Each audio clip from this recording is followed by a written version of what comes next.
Olá pessoal, sejam bem-vindos a mais um vídeo aqui no canal Orquifanáticos, o seu canal de orquídeas aqui do YouTube.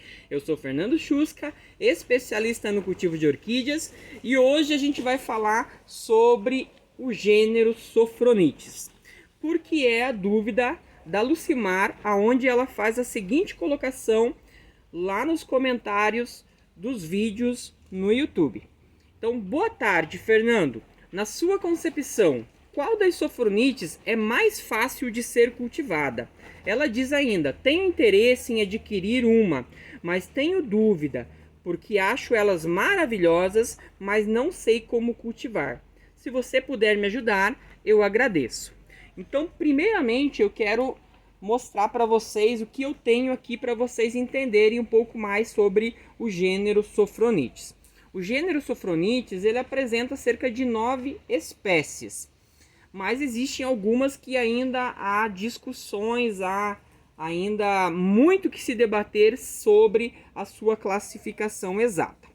Outra coisa que é importante mencionar, que o gênero passou por uma revisão bibliográfica e ele foi parar dentro, do gênero Cattleya. Então elas estão dentro de uma seção chamada seção Sophronites, mas hoje o nome correto seria Cattleya coccinea, Cattleya cernua, Cattleya mantiqueirae e assim por diante. Eu não vou entrar muito nessa questão por conta de que há algumas divergências, não concordo, mas a gente vai entrar no mérito da questão do cultivo delas. Aqui, primeiramente, para mostrar para vocês, eu tenho uma Sophronites coccinea. Ó, como ela está sendo cultivada.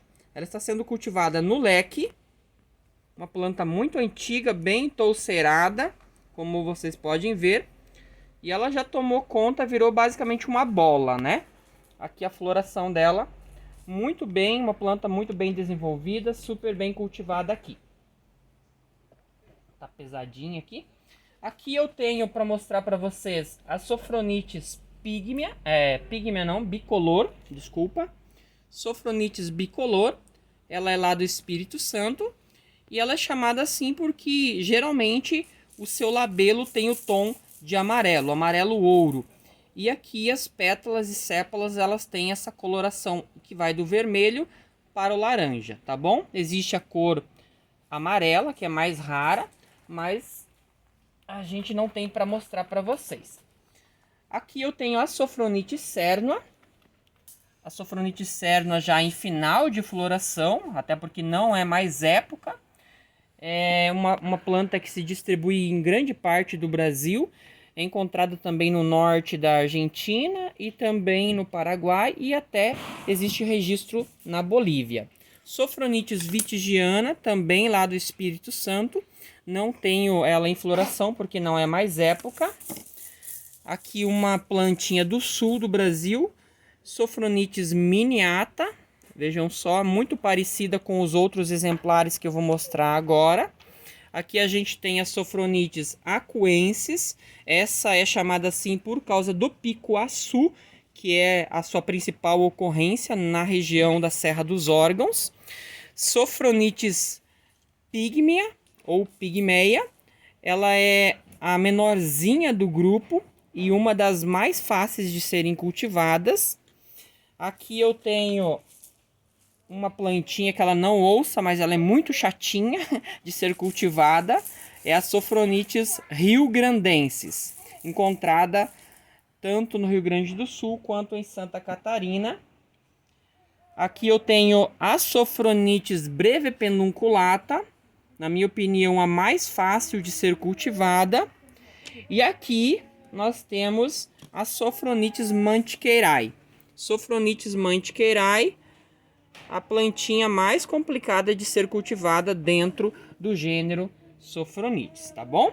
Então aqui eu mostrei um pouco do que eu tenho na mesa, né, do que eu tenho em meu cultivo. Tenho muitas outras aqui, mas esse é o básico, né? Aqui tá todas as tipos, diria assim. Dentro das tipos existem as variações de cor, né, que vai aí do rubro, do vermelho escuro, até o amarelo ou até o branco. Sendo bem óbvio, bem objetivo, Você que está começando no cultivo de sofronites, é muito importante você avaliar as suas condições de clima, porque a grande maioria das sofronites gosta de muita umidade atmosférica e gosta, né, de um clima um pouco mais ameno, de um clima um pouco mais frio, principalmente no período noturno.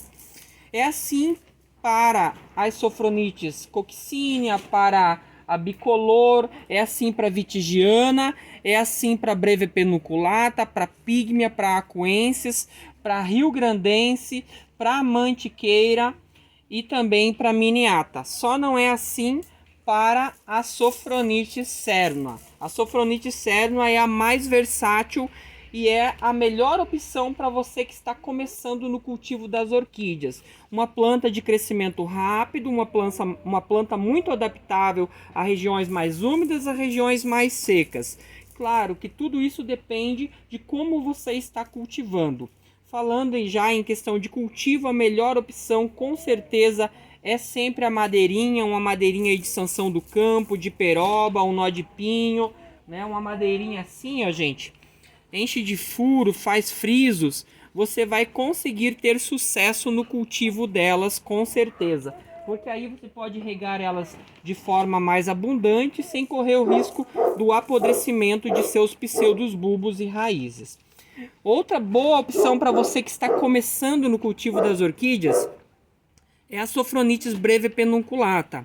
Embora ela goste um pouco mais de frio no período noturno, ela se adapta bem tanto a regiões quentes quanto a regiões mais frias. Então você pode ter essa planta aí em boa parte do Brasil, em praticamente todo o Brasil, que com certeza você vai ter sucesso no cultivo delas. Aqui ela está plantada numa plaquinha de peroba, numa casquinha de peroba, e vejam só que mega touceirinha bem bonita, bem desenvolvida. A rega aqui é praticamente todos os dias no verão, sempre rega de manhã e de tarde. À noite eu faço as minhas adubações nela, sempre no período noturno.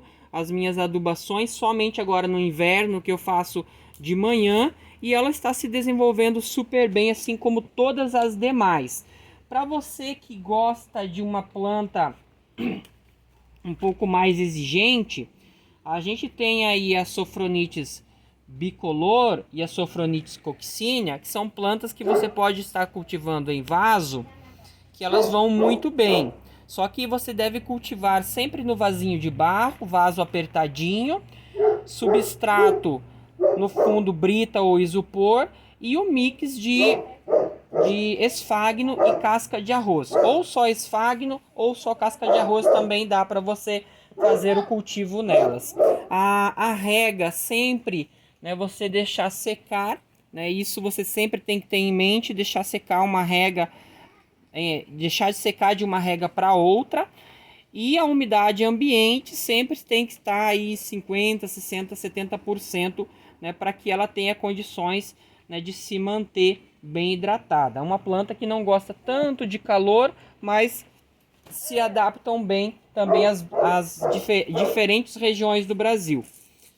E aí a gente tem, né, a Sophronitis também pígmea, que é uma boa opção também dentro das que diria assim são para iniciante. A cernua, a breve penunculata e a pígmea são as melhores opções. Sempre o cultivo em madeirinha é a melhor resposta para elas, tá bom? Eu queria mostrar aqui também a opção, se você tiver como adquirir, essa é uma boa opção. Essa é a Sophronitis orbiter, que é um cruzamento entre a coccínea e a cernua. É um cruzamento entre essas duas aqui, ó. É um cruzamento entre essa moça e essa daqui, né? Então vocês podem ver que ela deu meio termo. É uma ótima opção cultivada em vaso, brita no fundo, um pouco de casca de pinos, carvão, e em cima ela está plantada na mistura de esfagno e casca de arroz. Um lindo arranjo, né? Olha só, se desenvolve super bem. Eu tenho aqui, para finalizar, então mostrar para vocês, esse lindo arranjo de Sophronites rio-grandense, vindo super bem no nó de pinho. E como mais uma vez vocês podem ver, né, ela está bem toucerada, bem desenvolvida, mas essa é uma planta que já exige mais frio, exige mais umidade ambiente, não vai bem, né, em todo tipo de cultivo e em todas as regiões. Então você que está querendo começar no cultivo das orquídeas, com as espécies de Sophronites, né, eu sugiro que você comece aí com a Cernua, com a Breve Pedunculata, com a Pigmea, que são as mais fáceis de serem cultivadas. Conheça um pouco das suas características de ambiente, que você vai entender como cultivá-las. É importante você pesquisar, que aí você vai entender um pouco dos seus modos de cultivo. Aqui, se eu fosse explanar sobre cada uma delas, a gente ficaria horas e horas, porque é muita coisa que cada uma tem peculiaridade, tá bom? Então eu espero que vocês tenham gostado. Deixo para vocês essa linda floração dessa Sophronites coccinea, uma planta de boa forma, uma planta bem redondinha. Até o próximo vídeo. Tchau, tchau, gente! Não esquece o like.